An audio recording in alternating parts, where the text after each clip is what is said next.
सुप्रभात बच्चों, मैं आपकी हिंदी की अध्यापिका और आज हम हिंदी का पाठ 10 शुरू करने जा रहे हैं। इसका शीर्षक है पढ़ने का हक।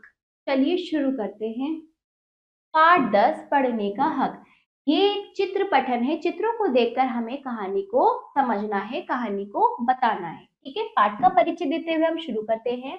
यहाँ लड़कियों को विद्यालय ना भेजने और उनकी पढ़ने के प्रति रुचि को देखते हुए अध्यापक द्वारा माता पिता को लड़कियों की पढ़ाई के लिए प्रेरित करने का चित्रण किया गया है ना।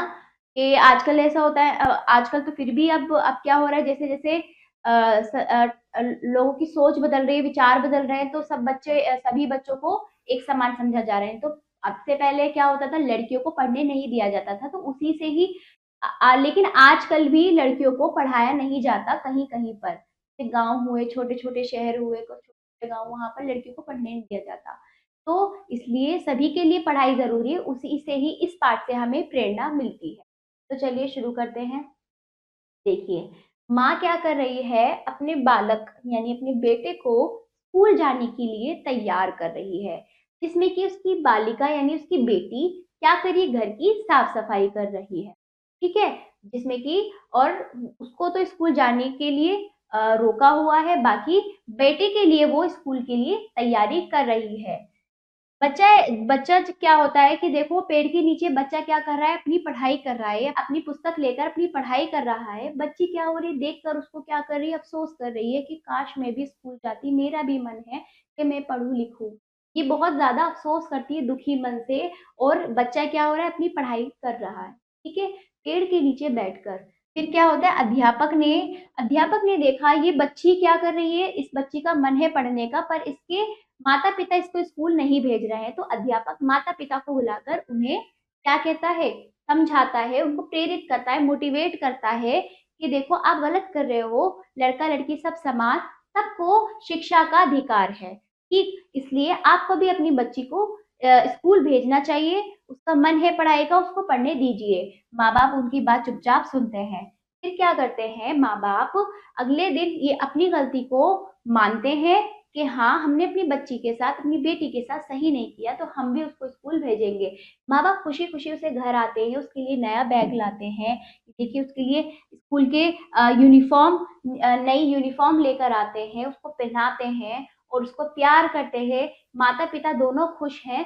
फिर आगे जाकर दोनों बच्चे, दोनों भाई बहन एक साथ स्कूल जाते हैं, बड़ी खुशी से मजे से क्या जाते हैं, स्कूल जाते हैं। लड़की देखो कितनी खुश है स्कूल जाने के लिए।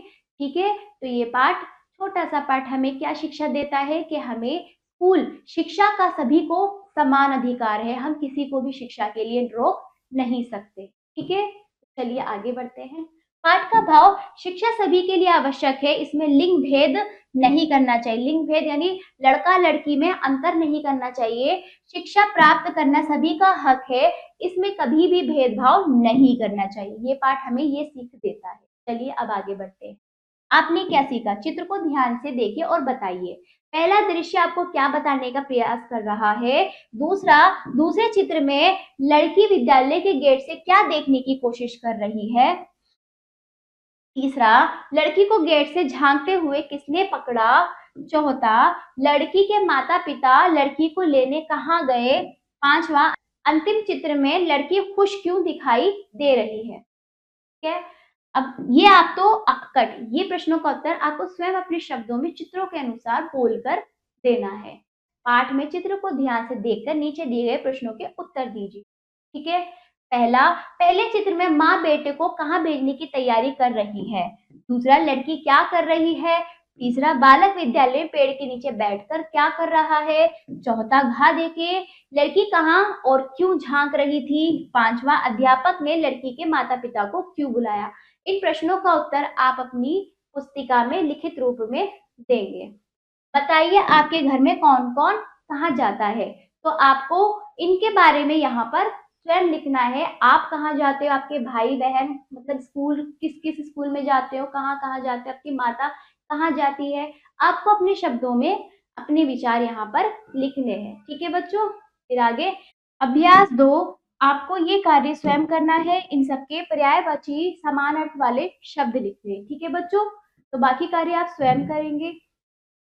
आशा करती हूँ बच्चों आपको ये पाठ समझ आया होगा। इसका अभ्यास कार्य आप अपनी अभ्यास पुस्तिका में ज़रूर कीजिएगा और अब हम मिलते हैं अगले पाठ पर। धन्यवाद।